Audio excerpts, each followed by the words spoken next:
Hey guys, welcome back to the channel. Thank you for being here. My name is Andrew, coming to you from beautiful Costa Rica. Tonight's topic is going to be exiting the narcissistic fog. Think about that for a minute. Guys, if you like the content, please subscribe. So before I jump into it, what is the narcissistic fog? I will tell you what it is. It's a period of time, it's a duration of time when you are in the narcissistic relationship and you are uncertain as to what's happening around you, because it is basically living in it with a cloud around you. You are subservient to the narcissist. You are working for the narcissist. You are doing what the narcissist wants you to do. You don't behave the way you used to behave because your identity and or part of your identity has already been stolen by the narcissist. You see, the narcissist has now ensnared you in their web of manipulation, lies, deceit, and destruction. This is usually once the euphoric stage of the relationship has passed and the narcissist now has a firm grasp on you, and they are controlling you, they are brainwashing you, they are manipulating you, they are making you become an extension of them. So in other words, you are doing what the narcissist wants you to do, and when you're doing this, you are in the fog because you're not doing things that come natural to you. You're actually losing a lot of your identity. I know I said your identity was stolen, it's true, but in many other ways, because perhaps you used to ride bikes or golf or ski or whatever you did. No longer are you really doing those things because you're now walking around on eggshells. You're waiting for that narcissist to text you or to ping you or to message you and tell you what you did right or wrong, or how the plans for this evening are totally not what they were supposed to be because the narcissist decided to change the plans, or how you're always on high alert when you're in a narcissistic relationship. And you can't ever decompress. You can't just be yourself.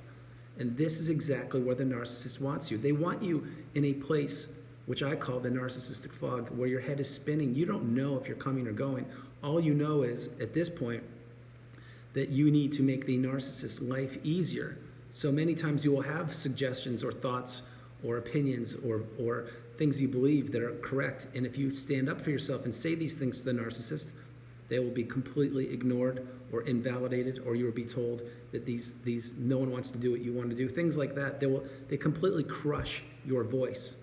And again, this goes on and on and on until you're so beaten down that what you do is you essentially don't offer insights as to what restaurant you want to have dinner at, or as to what vacation location you want to go to, or as to who's going to do what in the relationship, because you just literally are a zombie walking around doing what the narcissist wants you to do, running errands for them, paying bills for them, planning anything that makes their life easier. The whole time you're doing this, what you are doing is you are extinguishing and exhausting your own resources, and you're turning all these resources over to the narcissist, and the narcissist is consuming these resources, which include but are not limited to your time, money, looks, energy, social circle, job, your mental aptitude, your health, everything possible.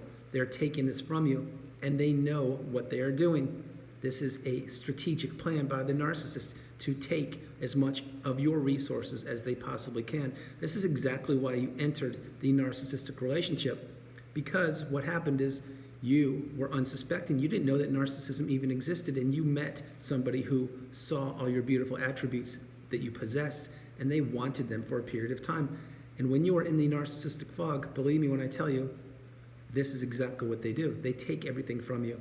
And you find yourself, when you are exiting the narcissistic relationship and you're exiting the fog, there are many different layers to this, but when you're exiting the fog, is what I meant to say, you're finding your energy slowly creep back into you, because most likely you have gone no contact, blocked, deleted, removed all flying monkeys and people associated with the narcissist.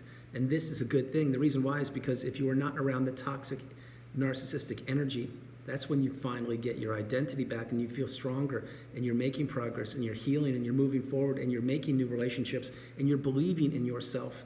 And you can do simple things that perhaps you couldn't do when you were out of the narcissistic relationship, healing and understanding and growing. So, like I said, there are many things to discuss for this video, and I am not going to bounce around more. I'm going to focus on exiting the narcissistic fog. What that is that's a period of time when you understand that you need to put your energy on yourself. You need to be committed, focused, driven, determined, resilient. You need to be committed to getting yourself back to where you were before you met the narcissist or before you were consumed by the toxic narcissistic relationship. Exiting the fog is something that takes a lot of time. And in your time, you will find the strength to exit the fog. The fog is something that it's literally like fog here on earth. Like if you go outside and you see fog in the morning, it is similar to that, meaning the fog of the morning, it doesn't just dissipate in like seconds. It takes a couple hours sometimes for that fog to dissipate. In the narcissistic fog, this takes much longer, but what it takes is healing and commitment and education and an awakening to get you out of the fog and awareness as to what happened in the toxic narcissistic relationship. This is when you will be tested. There will be days when you're exiting the narcissistic fog that you sincerely may not want to carry on. You may want to just not do anything. You just want to just maybe not get out of bed or not function properly. And I understand that. I resonate with that completely. But this is where you need to do exactly what your body and your instincts are telling you to do, meaning you need to fight through this. You need to know that today may not be the best day, but tomorrow certainly will be better, and so on and so on. And that the healing path or exiting the narcissistic fog, it's not linear. It's not like you start today and in X number of days you're going to be completely out of the fog. No, this takes a lot of time and commitment.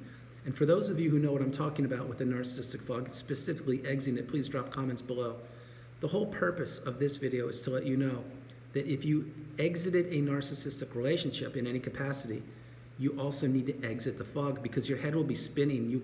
There'll be times you can't believe that a person could do what the narcissist did, that they behaved the way they did, that you put up with it the way they did. All of these things, you'll be questioning yourself. Was it my fault? Did I do something? Could I have done better?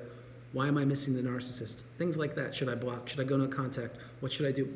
All these questions, there's a litany of questions that you're going to have to do when you're exiting the narcissistic fog. But the point being that when you finally understand that you are the priority, that you come first, second, and third, and that the narcissist was simply taking advantage of you and your resources for the duration of that relationship, when you understand that, that's when you understand, oh my goodness, I am so valuable and I can get back to where I want to be, and I can become so much stronger if I put this work into myself.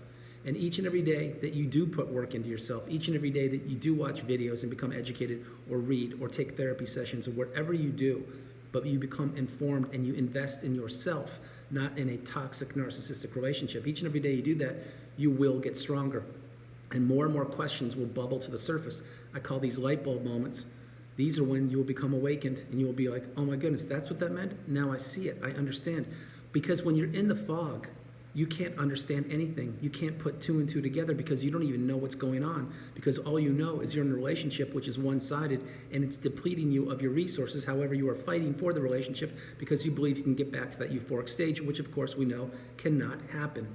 Now, the narcissist knows this the whole time. So during the euphoric stage and or the love bomb stage, they know exactly how to ensnare you in the web of manipulation because they've done the reconnaissance on you. They picked your brain. They figured out where your weaknesses are and how they can get to you.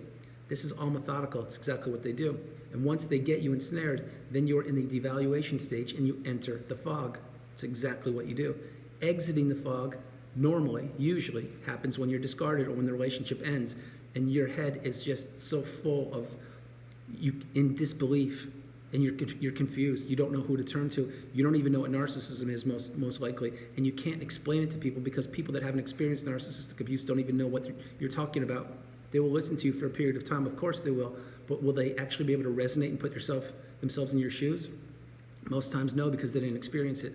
And this just exacerbates the fog. So for you to exit the fog, you need to actually find people that understand and can relate and have shared the same experiences that you have, experiences that seem so sensational that even you can't believe them, but yet they happened to you. And you need to voice these things and let them out. That's part of the healing path. But exiting the narcissistic fog is an imperative step to the healing process. It's 100% necessary. You must exit the fog, get clarity every way possible, understand exactly how the relationship did not benefit you, understand exactly how you were manipulated, understand that you can't have this happen to you again, and understand that boundaries are a key part of moving forward. There are so many levels to this that I could explain that this 12-minute video isn't going to do it justice, but I will let you know that when you are exiting the narcissistic fog, this is when you will be tested to your core. Many times you will be tested. And you will make progress, I can assure you, if you do the work and do your due diligence and process things in time, in your time. You will get through this. But for those of you that are in the narcissistic fog now, my heart goes out to you. I know what it's like. It is challenging, to say the least. It is trying. It is difficult. It is something you can't explain to somebody unless they've experienced it. You will get through this. I am sending you positive love, energy, abundance, strength, courage, commitment, due diligence, devotion, everything I'm sending to you right now. Understand that you need to go through this. It's not like you want to go through it, but then again, you didn't want to encounter a narcissist. You did, and here we are. So we must process things. We must do things slowly and let things naturally unfold in the right direction, which is healing. And exiting the narcissistic fog, once you do it, that's when you see the world completely different, because you've made it through the fire and you've made it to that mountaintop of indifference. At least that's my hope. But you've certainly become educated, and you're certainly getting stronger once you exit the fog. It's when you're in the narcissistic fog that you really don't know what's going on. You know what you function, but you're not yourself. Like I mentioned previously, it's almost as if you're a zombie. It's almost as if somebody drugged you. It really is. And when you exit the narcissistic fog, that's when you get clarity. That's when you understand your self-worth, your value, how beautiful you are, how loved you are, how appreciative of life you are, and how you need to surround yourself with beautiful, kind, loving people similar to yourself, people that have your back, people that have your best interest at heart. You can't surround yourself any longer with toxic people that steal your energy, just like the narcissist did. So, before I close the video out, I want to let you know, if you have exited the narcissistic fog, drop a comment. Let's hear what you say. If you are in the narcissistic fog, it will get better. It's going to take time. It's going to take a lot of time to heal properly, but you will do it. I'm living proof. This post-narcissistic relationship, it's not a race. This is a lifelong journey that you are on. And each and every day, my hope is you're improving, you're learning, you're growing, you're teaching if you can. But most importantly, you're getting healthier and stronger and believing in yourself. Guys, that's the video. I hope you liked it. I loved doing it from beautiful Costa Rica. This is Andrew. Namaste. Have a great evening. Stay true, stay blessed. Continue to become awakened and aware. And my hope is you have exited the narcissistic fog. If you haven't and you're still in it, continue to move forward. You will get through this, I can assure you. Be committed, stay focused, place your energy on yourself. This will happen. It will happen. God bless you. No matter where you are on the planet, I love you. You are not alone, and continue to move forward each and every day. I love you. Have a great night.